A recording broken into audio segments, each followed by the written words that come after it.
ഈ അടുത്ത കാലത്ത് ഒരു പണ്ഡിതന്റെ ഒരു പ്രസ്താവന ഉണ്ട്, ഏത് ഫലസ്തീൻ കത്തി ഗാസ തീരുകയാണ്, ഇവിടെ എല്ലാ മനുഷ്യരും അങ്ങേയറ്റം ദുഃഖിച്ച് നിൽക്കുമ്പോൾ ഈ ചുഴലി എന്താ അബ്ദുള്ള മൗലവി എന്തായാലും അദ്ദേഹത്തിന്റെ പ്രസ്താവനയാണ്, ഗാസയിലെ ഫലസ്തീനിലെ അവസാനത്തെ കുട്ടി മരിച്ചാലോ ബൈത്തുൽ മുഖദ്ദിസ് നഷ്ടപ്പെട്ടാലോ ഇറാന്റെ സഹായം തേടരുത്, കാരണം അവർ ഷിയാണ്.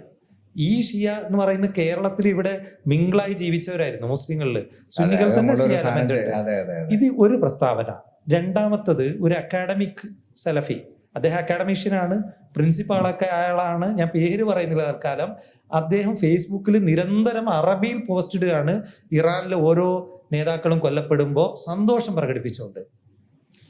ഞാൻ പറയുന്നത് എത്തിക്കുന്ന സാമ്രാജ്യത്വ ദാസ്യം അവരറിഞ്ഞോ അറിയാതെയോ അവര് കരുതുന്ന ഇത് സുന്നി ഷിയ തർക്കമാണ്. സുന്നി ഷിയ തർക്കമല്ല അവിടെ നടക്കുന്നത്. ട്രംപിന് ഇപ്പൊ പശ്ചിമേഷ്യയിലെ അനിശ്ചിതത്വത്തിന് ബേസ് പോലും ഈ സൗദി അല്ലെങ്കിൽ ഈ മിഡിൽ ഈസ്റ്റിലെ ഭരണാധികാരികളുടെ സാമ്രാജ്യത്വദാസിയായിട്ട് ബന്ധപ്പെട്ടതാണ്. ഇറാനായിട്ട് സന്ധി ചെയ്തൊരു സമുദായ ഐക്യവും ഒരു പശ്ചിമേഷ്യൻ ഐക്യവും ഉണ്ടായാൽ അവിടെ ഇസ്രായേലിന് നിലനിൽപ്പ് പോലുമില്ല. ആ രാഷ്ട്രീയവർക്ക് അറിയാഞ്ഞിട്ടല്ല. അല്ല, നമുക്ക് ഷിയാക്കളെ എതിർക്കാം, മറ്റേ വിശ്വാസം കുഴപ്പമില്ല.